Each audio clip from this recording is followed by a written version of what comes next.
Is the Cinebot 30 from Geprc worth buying in 2024, especially as your first drone?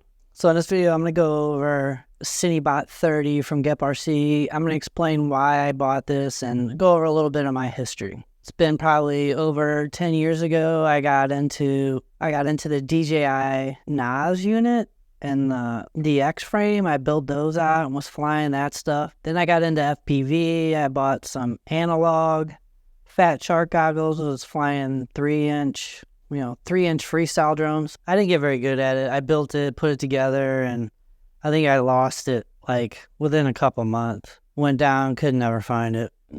So I never got back into it. But what got me back into FPV now? Well, it's the DJI O3 Air unit and goggles. Dealing with analog back in the day, 10 years ago, that's all there was. There wasn't even flight simulators back then.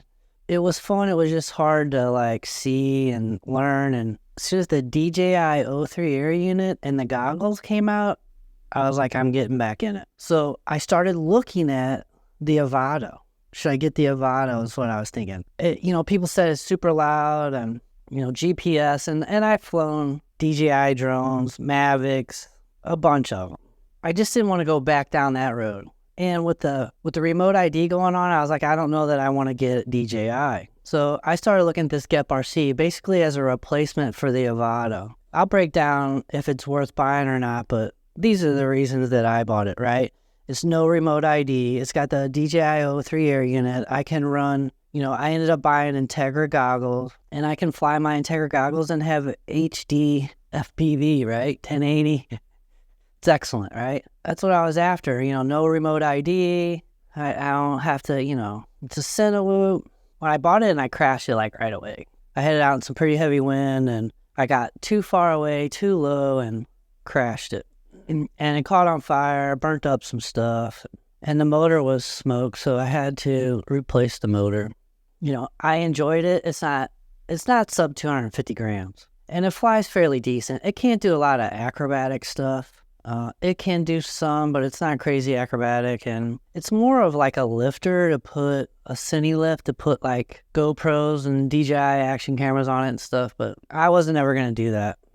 So I was just flying around the desert, and let's break down some of these specs though. All right, so it's a Cinebot 30 from Geprc. It's 127 millimeters from motor to motor, 3 millimeter plate.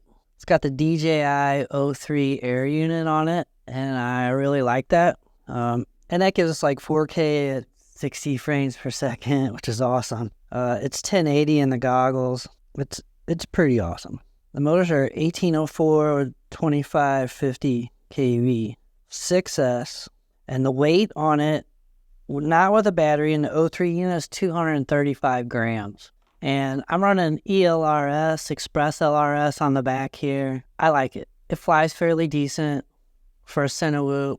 Can carry stuff, but I'm not really carrying anything. It's not sub 250, so you can't fly it around too many places, all that kind of crap. But it's pretty cool. One of the problems that I have is you can't get to the air unit that good.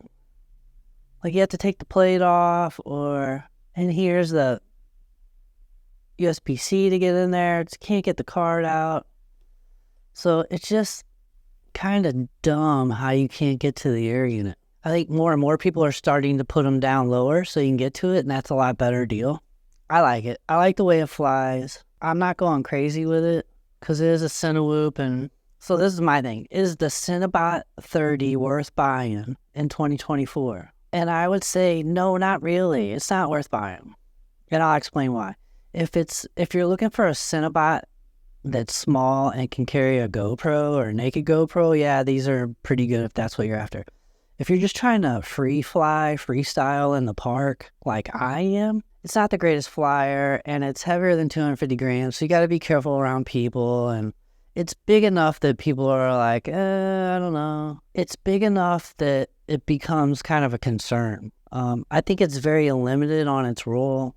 It's really just a cinewhoop that can carry a little bit, do a little bit of freestyle. But I feel like if you're really trying to say video cars or motorcycles like I probably going to get into, this is fast, but just quite not fast enough. I almost feel like you want to go with a freestyle drone for that. You know, I feel like a cinewhoop should be like probably smaller.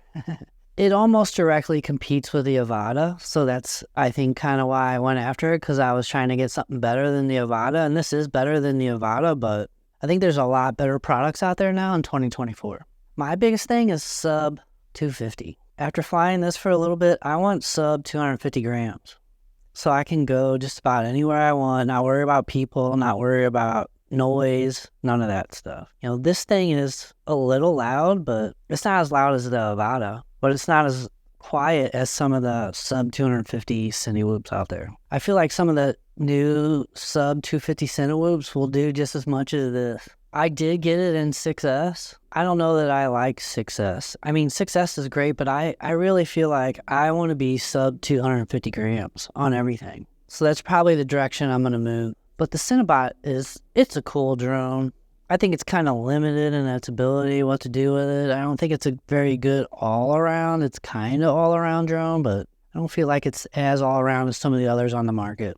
I mean, Geprc makes good stuff, but it's pretty good. I really like the DJI 03. I like the Integra goggles. I bought a Radio Master Boxer, which I really like. I was running the DJI controller too, but I just struggled like fine-tune with it, so I went with a better radio. But yeah, I'd probably recommend, if you're a new FPV pilot or you're beginner trying to get into FPV, it's a good drone, but I would probably recommend something sub 250, just so you can go where you want. 4S, 2S, I think 4S is a good solution. 6S is cool, there's not a lot of drainage, lag on the 6S, but it's just so heavy. It gives me longer flight times, but you're seeing some of these experienced pilots who are 5-inch guys, they're going to 2.5 and 3-inch sub 250, because you can go anywhere and you're not going to get hassled. You can't get hassled.